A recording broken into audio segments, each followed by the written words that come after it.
So in this video, I'm going to build a small and fast passenger shuttle.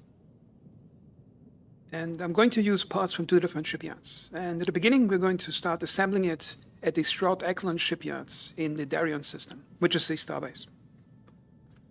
Okay, so here's the exploder view. Now first I'm going to use a Viking cockpit. I don't like it that much. Well, we'll swap that out once we go to the second place. Okay, first we take a cockpit. Then we use a Stroud living quarters for the bottom area. And they're all in one on the top area. Okay, so let's start assembling. First I'm going to put the cockpit up here. Now this cockpit needs a connection towards the back. It has no connection to the... There's no ladder that leads out of the cockpit to the ground. Okay, then I'm going to assemble this one over here, so it's slightly asymmetrical. And as you can see here, I got this porthole in the front. That's for the passengers, so they can see outside of the ship. And let's start with the wing parts.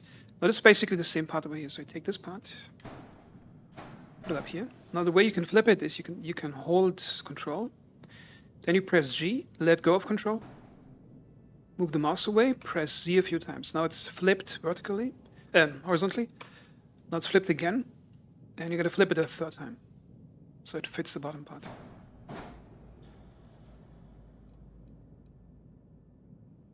Okay, now we can mirror that in the front. For that, I'm basically going to control left click, then hold control, left click again. Now I got those two parts marked. Hold left control, press G. Now the whole thing is duplicated. Now Z pressing doesn't work, so I have to disassemble it again. Hold it, flip it over like that.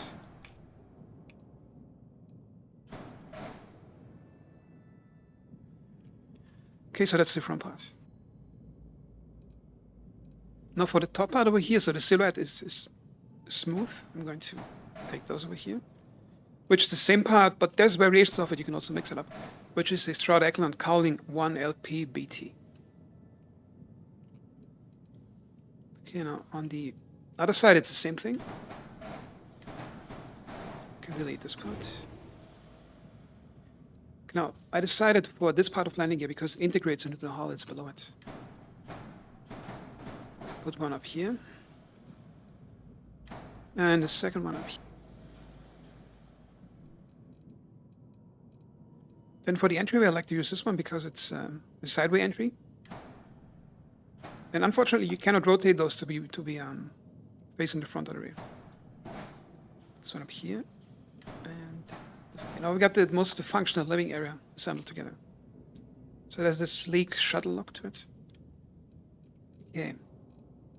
Now comes the rear engine part, and those parts will get flipped out later on the other. Some of those will get flipped out later in the other star yard, and I'm going to repaint the ship in the other place too. So as for docker, I'm taking this one, Stroud-Eklund top docker, because it fits into the shape much smoother. And I'm going to assemble the bottom of the ship. Because here I got a gap in here.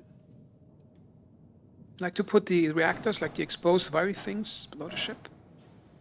And the grav drive attached to it. Now the problem with this cheapest grav drive, it doesn't have a connection to the rear, which can get you into problems in some type of parts.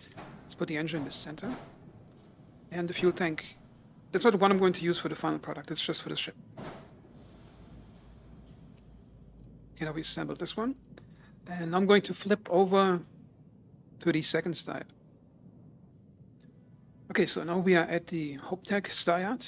And as you can see, I already pre-painted the pieces. So I'm going to reassemble the ship. Okay, first we put the wings back together. Then put the lower part in. Now the main changes over here. That's the lower part, it's still the same. I got a story and fuselage piece, which I'm going to put over here. And the cockpit is no different one, it's the Armstrong. I like this more. On the interior and the exterior, I think it has a much nicer look than the Viking. And let's put wait a minute. Let's put this part over here. That's a radiator. It's just a structural piece, so it's only for aesthetics. But I really like how it fits to the fuselage piece behind it.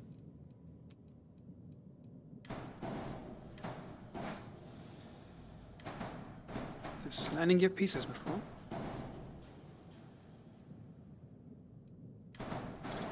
This part. part goes over here, this part goes over here.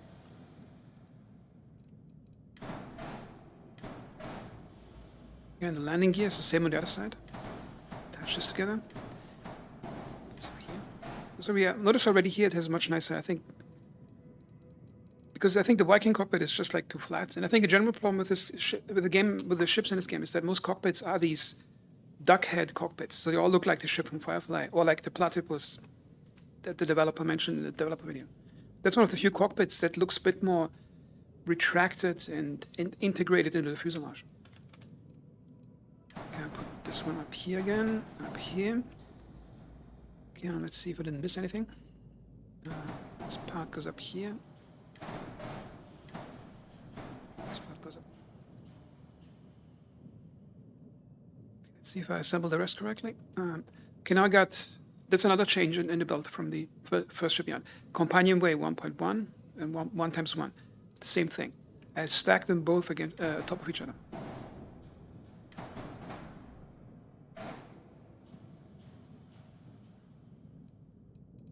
Okay, so the reason for that is it's required for the docker to walk. So basically, if you get in the ship over here, you get in the ship right there. You walk in the ship, and to get in the cockpit, you go from here, the ladder going up into the rear fuselage piece. And here, that's why I put the radiator in, because I don't need the fuselage. I put the radiator in. I think it gives it like more like an exposed engine type look. And for the docker, I need that double stack piece so the docker can be accessed.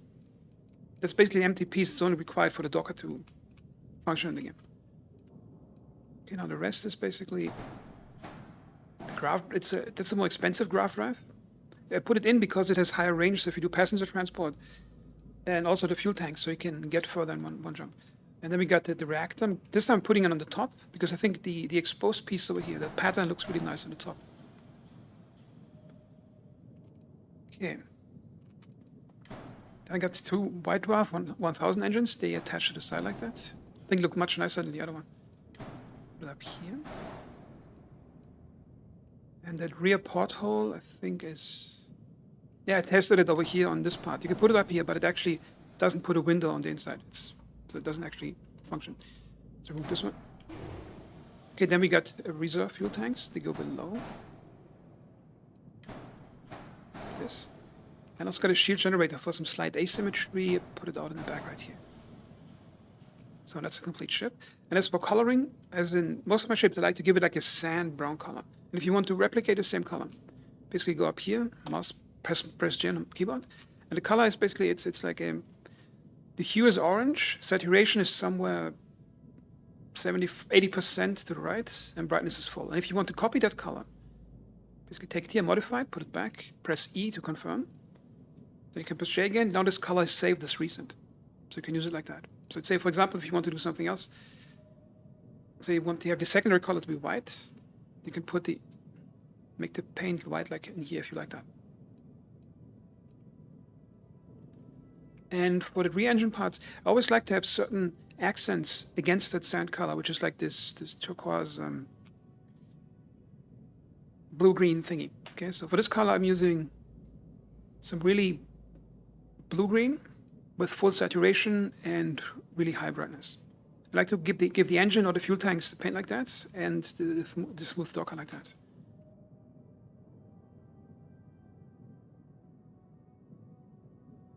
So the passengers can get easily from here, don't have to climb ladders, and they have a porthole in the front to check it out. Now let's take a look at how it works again.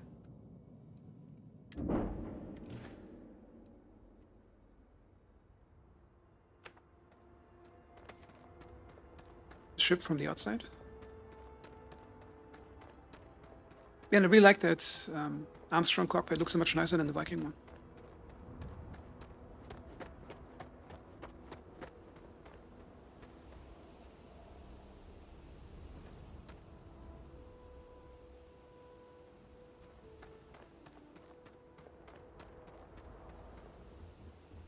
Okay, we go inside. You can see that's the connector room that goes up to the dock, and it's basically a dead end room. If you don't want it to be a dead end, you can remove that grill part in the center, but I really like it for the aesthetics. And the passengers go in here. That's the passenger area, and I like this Stroud Eklund interior It has really nice clean floors and muted colors. And then you also have like the portal on the front, so you can see where you land. And you take the ladder up, and that's the crew area.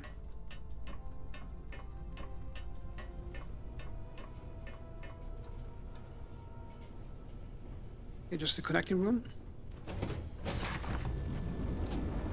And yeah, I really like the interior of the Armstrong cockpit. That's why I like to pick it for most of my ships.